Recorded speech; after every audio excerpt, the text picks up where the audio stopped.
అందరికీ నమస్కారం. ఈరోజు అమృతాహారం విషయంగా ఇంత చక్కటి ప్రోగ్రాం పెట్టినటువంటి మిత్రుడు జీవేకరావు గారు ఈ సభకు అధ్యక్షత వహిస్తున్నారు. అదేవిధంగా ఈరోజు మనకు చీఫ్ గెస్ట్లు వచ్చి వెళ్ళారు. అయితే ముఖ్య వక్త అయినటువంటి కాదర్వల్లి గారు మాట్లాడిన తర్వాత నేను మాట్లాడడం అనేది కొంచెం అసహజంగా అనిపిస్తున్నది. అయినా నేను కూడా నా యొక్క అనుభవాలని రెండు చెప్పాలనే ఉద్దేశం మీద నేను ఈ ధైర్యం చేస్తున్నాను.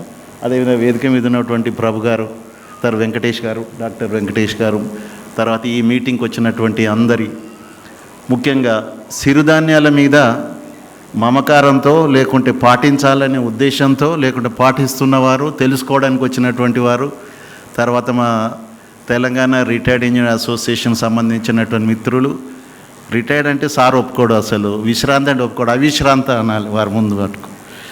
అందరికీ మరొకసారి నమస్కారం. ముఖ్యంగా మేము ఇరిగేషన్ ఇంజనీర్లం, దాదాపు ఇక్కడికి వచ్చిన వాళ్ళందరం కూడా. ఈయన how come you are being connected with this millets?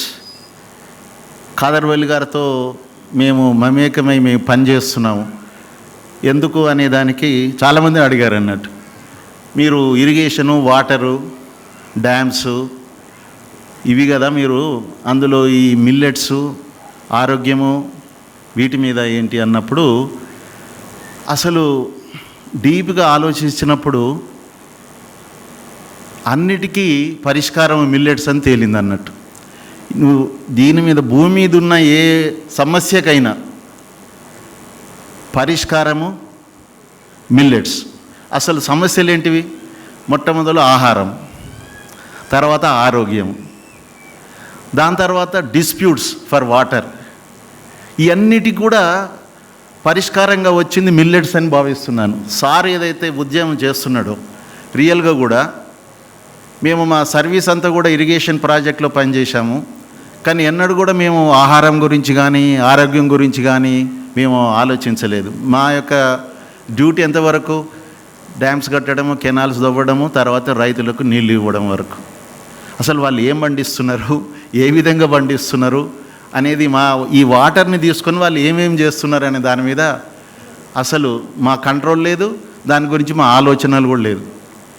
కానీ ఎప్పుడైతే మనము అంతవరకు ఇరిగేషన్ ఫెసిలిటీ రాకముందు వాళ్ళు ఏదైతే పండిస్తుండిరో పంటలు, ఐడి క్రాప్స్ అంటే ఆరుతడి పంటలు అంటాము, లేకుంటే రెయిన్ఫెడ్ అంటే వర్షాధారంగా పండేటువంటి పంటలు మేము చూసాము. చిన్నప్పుడు మా ఊర్లో జొన్నలు, సజ్జలు గిట్లా పండేవి. ఇవి లేనప్పుడు, ఫెసిలిటీస్ లేనప్పుడు చాలా ఏరియాలలో కూడా అదేవిధంగా ఇప్పుడు మహారాష్ట్ర కానీ కర్ణాటక, నార్త్ కర్ణాటకలో ఎక్కడ కూడా వాళ్ళ యొక్క ఆహారం అసలు జొన్నలే ఉండేది. కాబట్టి ఆ జొన్నలు పండించుకునేది అదొక ఆరోగ్యకరమైనటువంటి, దానికి ఎలాంటి కెమికల్ ఫర్టిలైజర్స్ కానీ పెస్టిసైడ్స్ కానీ వాడినటువంటి ఆహారం అది. కానీ ఎప్పుడైతే ఇరిగేషన్ అంటూ వచ్చిందో, డ్యామ్స్ ఎప్పుడైతే కడుతున్నామో ఆటోమేటిక్గా మనము వీటి నుంచి వరికి పోవడం జరిగింది, అది మీదుగా గోధుమలకు పోవడం జరిగింది, సారి చెప్పినట్టు చెరుకు పోవడం జరిగింది. ఎప్పుడైతే ఇవి పండిస్తున్నామో ఆటోమేటిక్గా ఫర్టిలైజర్స్ కంపెనీలు రావడము, పెస్టిసైడ్స్ కంపెనీలు రావడము, మనం పండించే ఆహారం ఏదైతే ఉన్నదో విషతుల్యమైనటువంటి ఆహారాన్ని పండియడానికి మేము దోహదపడ్డామా అనేది బాధ నాకు కలుగుతున్నది. ఒకసారి మేము ఇంత కష్టపడి నేను చేసినటువంటి ప్రాజెక్టులు ఏవైతున్నాయో దాని ద్వారా రైతులు ఏవైతే పండిస్తున్నారో ఈరోజు, అంతకుముందు పండించినటువంటి కంటే ఇప్పుడు వరి, గోధుమలు అండ్ అది షుగర్ కేన్ పండియడం అనేది మానవ జాతిని నాశనం చేయడానికి ఉపయోగపడేటువంటి పంటలు ఇవి. మరి ఆ పంటలకు మేము దోహదపడ్డామా అనేది బాధ మాకు ఇప్పుడు కలుగుతున్నది సార్. ఇది మీరు గ్రహించాలి. మమ్మల్ని ఏదో అన్నప్పుడు మేము కూడా ఆ ఇంటరాస్పెక్షన్ చేసుకుంటున్నాము. కాబట్టి దానికి పర్యాసానంగానే అసలు కాదర్వల్లి గారితో పరిచయం అయిన తర్వాత, ఈ డీప్ స్టడీ చేసిన తర్వాత మనం అసలు మిల్లెట్స్ని కనుక ప్రాపగేట్ చేసినట్టయితే డెఫినెట్గా మనకు ఆ పాప పరిహారం కొంత అవుతుందేమో అని చెప్పేసి మేము మీతో పాటుగా ఉంటున్నాం. మేము అసలు రియల్గా కూడా, ఎందుకంటే మనము పంజాబ్లో చూసాం ఏ విధంగా మారిపోయింది అసలు. అది గ్రీన్ రెవల్యూషన్ అనే పేరుతోని పంజాబ్ని నాశనం చేయడం జరిగింది. అదేవిధంగా మన దగ్గర కూడా నాగార్జున సాగర్ ఆయకట్టు సరే వచ్చింది, కానీ ప్యాటర్న్, క్రాపింగ్ ప్యాటర్న్ లోపల ప్రభుత్వం విధానాలు ఏవైతే ఉన్నాయో, మేము ఎంతెందుకు ఇప్పుడు ఆల్ లిఫ్ట్ స్కీమ్స్ ఇన్ తెలంగాణలో ఎక్కడ కూడా ప్యాడీకి మేము డిజైన్ చేయలేదు, షుగర్ కేన్కి డిజైన్ చేయలేదు, వీటికి డిజైన్ చేయలేదు. మేము డిజైన్ చేసిన అన్ని ప్రాజెక్టులు కాళేశ్వరంతో సహా అన్నీ కూడా ID crops, irrigated dry, not for paddy. ఆ వాటర్ మేము డిజైన్ చేసిన కెనాల్స్ కానీ everything are designed for ID crops. But once we release the water, people are going for paddy. That's all. మా కంట్రోల్లోనే లేదు. ఈరోజు ఎక్కడ చూడండి అసలు కాళేశ్వరమే కాదు, ఇప్పుడు ఉన్నటువంటి మన తెలంగాణలో ఉన్నటువంటి అన్ని ప్రాజెక్టులు, మహబూబ్ నగర్ ఉన్నటువంటి కల్వకుర్తి తీసుకోండి, నెట్టెంపాడు తీసుకోండి, లక్షల ఎకరాలలో అవన్నీ మొత్తం ఈరోజు ప్యాడీ వేయడం జరుగుతున్నది. దానివల్ల సమస్యలు వస్తున్నాయి. ఈరోజు కేంద్ర ప్రభుత్వం రాష్ట్ర ప్రభుత్వాల మధ్యలో ఎంతో తీవ్రమైనటువంటి దీన్ని మీరు కొనరా, ఎందుకంటే అనుకున్న దానికంటే ఎక్కువ ప్యాడీ రావడం జరుగుతున్నది. ఆ ప్యాడీని వాళ్ళు తీసుకొని అంటారు, ఖరీఫ్లో తీసుకుంటాం, రబీలో తీసుకొని అంటున్నారు. ఈ అన్నిటి కారణం ఏంటి అసలు? we don't have any control over the cropping pattern. Government is only interested in creating the infrastructure, that's all. State of art infrastructure మనం క్రియేట్ చేస్తున్నాం, కానీ దాని క్రాపింగ్ ప్యాటర్న్ మీద మనకు మన ఏదైతే ప్రాజెక్టులను మనం నిర్మిస్తున్నామో రైతులను ఒక్కసారి కూడా మీటింగ్ పెట్టి మనం చెప్పలేదు దీని కింద ఏ క్రాప్స్ వేయాలని. మన యొక్క డీటెయిల్ ప్రాజెక్ట్ రిపోర్ట్లో ఏ క్రాప్స్కి మేము దీన్ని డిజైన్ చేశామో ఆ క్రాప్స్ గురించి ఒక్కసారి కూడా రైతులతో ఒక్క మీటింగ్ జరగలేదు. నేను జపాన్ బ్యాంక్ కన్సల్టెన్సీగా ఉన్నప్పుడు మా ఆదిలాబాద్లో ఒక 50-60 మైన్ ఇరిగేషన్ ట్యాంక్స్ కొత్తవి. అంతకుముందు నేను మైన్ ఇరిగేషన్ చేయలేదు. మొదలే వాళ్ళ దగ్గర క్రాపింగ్ ప్యాటర్న్ గురించి డిస్కషన్ ఉన్నది. మనకంటే ముందు ఒక నాన్ గవర్నమెంట్ ఆర్గనైజేషన్ వాళ్ళని పంపించి ఆ విలేజ్లకు అక్కడ ఏం క్రాప్స్ వేసుకోవాలి, ఎక్కడ వెళ్తుంది, కెనాల్ ఎట్లా అలైన్మెంట్ ఉంటుంది, వాళ్ళని మానసికంగా తయారు చేస్తున్నారు అనమాట. కాంట్రాక్టర్ అక్కడికి వచ్చేటప్పటికి విలేజర్స్కి అందరికీ కూడా ఆ ప్రాజెక్టు గురించి 100% తెలుసు. అండ్ వాళ్ళు కోఆపరేట్ కూడా చేస్తున్నారు అన్నట్టు ఏ పంటలు వేసుకోవాలనేది. కానీ మన ప్రాజెక్టులలో అది జరుగుతున్నదా? అది జరగలేదు. కాబట్టి ఈరోజు అందులో ఈరోజు ప్రాజెక్ట్స్ అనే వరకు పర్ ఎకర్కు ఎంత కాస్ట్ అవుతుంది? Infrastructure 3-4 lakhs per acre, only infrastructure cost. దాని తర్వాత మెయింటెనెన్స్ యాడ్ చేయాలి, అది ఇంకా అవుతున్నది. సార్ చెప్పినట్టుగా అసలు ఎక్కడికి వెళ్ళిపోతున్నాం మనం. అసలు 1 kg ఆఫ్ రైస్కు సింపుల్గా మనము ఒక 8,000 లీటర్లు అవసరం అనుకుంటే అది ఓకే, కానీ 1 kg ఆఫ్ రైస్ పండియడానికి గవర్నమెంట్ ఎంత ఖర్చు చేస్తున్నది? అసలు తన ప్రాజెక్టుల మీద ఖర్చు ఎంత, దాని మెయింటెనెన్స్ ఖర్చు ఎంత, ఇంజనీర్ల జీతాలు ఎంత, వీళ్ళందరూ ఉన్నాయి కదా, అందరివి కలుపుకున్నట్టయితే 1 kg ఆఫ్ రైస్కి వచ్చేవరకు ఎన్ని వేలకు పోతుందో నాకు అర్థమవుతలేదు. కాబట్టి దీనికి పరిష్కారం ఏంది? అసలు ఇన్ని చేస్తే మన ఆరోగ్యం బాగుంటుందా? మనం విషాహారాన్ని పండించి మళ్ళా ప్రభుత్వం మీదనే భారం వేస్తున్నాం. మళ్ళా తిరిగి ఆరోగ్యశ్రీ తిరిగి ప్రభుత్వం మీదనే కదా. మన ఆరోగ్యం బాగాలేకుంటే ప్రభుత్వమే చూడాలి. కాబట్టి ఈ విధంగా ఈ అన్నిటికీ మళ్ళీ ఈ విధంగా వాటర్ డిస్ప్యూట్స్. ఇప్పుడు మన కృష్ణ ఉన్నది, కృష్ణ మీద వాటర్ సరిపోతలేదు, మా ప్రాజెక్టులు సరిపోతలేవు అని తెలంగాణ, మాకు కావాలని చెప్పేసి ఆంధ్రప్రదేశ్. ఈ అన్నిటికీ ఏంటిది? వాటర్ కావాలనే కదా.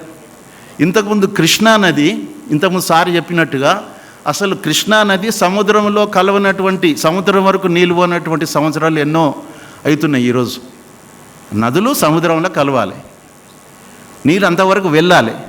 కానీ ఈరోజు ఉన్నటువంటి కృష్ణా నది మీద ఒక వ్యవసాయం చేయాలంటే 75% డిపెండబిలిటీ వాటర్నే తీసుకుంటారు. అటువంటిది ఈరోజు ఫ్లడ్ వాటర్, యావరేజ్ ఫ్లో అన్నీ కూడా రాష్ట్రాల మధ్యలో పనిచేయడం జరిగింది ఈ ట్రిబ్యునల్స్. అంటే ఎక్కడ నీళ్ళు అక్కడ ఆపేసుకుంటే సముద్రానికి నీళ్ళు పోవు. సముద్రానికి నీళ్ళు పోనప్పుడు జరిగే పరిణామం ఏంటిదో వారు క్లియర్గా చెప్పడం జరిగింది. కాబట్టి ఇలాంటి ప్రకృతి వైపరీత్యాలన్నిటికీ కూడా పరిష్కారం మిల్లెట్స్ అని చెప్పేసి నేను భావిస్తున్నాను. ఎందుకంటే millets it require very less water. దాన్ని కనుక మనం పండిస్తూ ఉంటున్నట్టయితే అసలు సార్ చెప్పినట్టుగా అసలు రివర్ని కూడా సేఫ్ గార్డ్ చేయాలంటే we have to go for millets. ఈరోజు అడవులను కొట్టేసి వ్యవసాయం చేస్తున్నాం. అది కాకుండా మిల్లెట్సే కనుక వేసినట్టయితే ఎక్కడికక్కడ అసలు సాయిల్ ఎరోజన్ కాకుండా, తర్వాత ఎక్కడికక్కడ వాటర్ మనం కన్జర్వేషన్ చేసుకోవచ్చు, సాయిల్ కన్జర్వేషన్ చేసుకోవచ్చు. తర్వాత మనకు ఒక ఆరోగ్యకరమైనటువంటి పంటలు పండించుకోగలిగినప్పుడు ఆ సమాజం ఆరోగ్యంగా ఉంటుంది, ప్రభుత్వం మీద ఆధారపడేటువంటి అవకాశాలు కూడా లేకుండా ఉంటాయి. అప్పుడు ఆరోగ్యకరమైన సమాజం ఉన్నప్పుడు ప్రభుత్వానికి కూడా ఈ ఉచిత పథకాలు ఇన్ని ఇవ్వాల్సిన అవసరం ఉండదు. చాలా తక్కువ పెట్టుబడితో తక్కువ రోజులలో మీకు ఒక మంచి ఆహారం విధానాన్ని మనకు కాదర్వల్లి గారు సూచించారు. దానికి తోడుగా మనం మిగతా పంటలు పండించుకుందాం, పప్పులు కానీ కూరగాయలు కానీ అవి పండించుకోవాలి కదా. ఇప్పుడు ఏ ఊరికి వెళ్ళినా 2 పంటలు అవపడుతున్నాయి మొత్తం తెలంగాణలో. ఒకటి ప్యాడీ, ఇంకోటి కాటన్. ప్యాడేమో అంత విషతుల్యమైనటువంటి ఆహారము, అది ఏ విధంగా మనకు తినడం వలన మనకు వచ్చేటువంటి రోగాలు ఎంతను.